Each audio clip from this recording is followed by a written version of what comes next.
बिस्मिल्लाहिर्रहमानिर्रहीम। अस्सलामुअलैकुम वरहमतुल्लाहि वबरकातुहू। करोड़ों दुरूद सलाम मोहम्मद व आले मोहम्मद पर सल्लल्लाहु तआला अलैहि व आलिहि वसल्लम।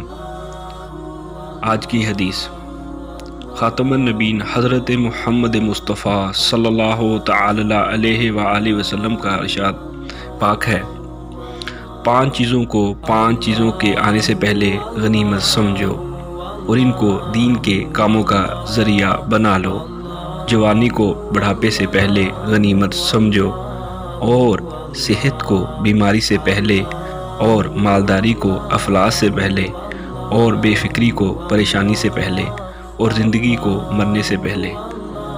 अल्लाह तबारक ताला मेरा ये हदीस आप तक पहुंचाना कबूल मंजूर फरमाए। अगर मेरी वीडियो अच्छी लगी है तो मेरे चैनल को सब्सक्राइब करें, लाइक करें और शेयर करें।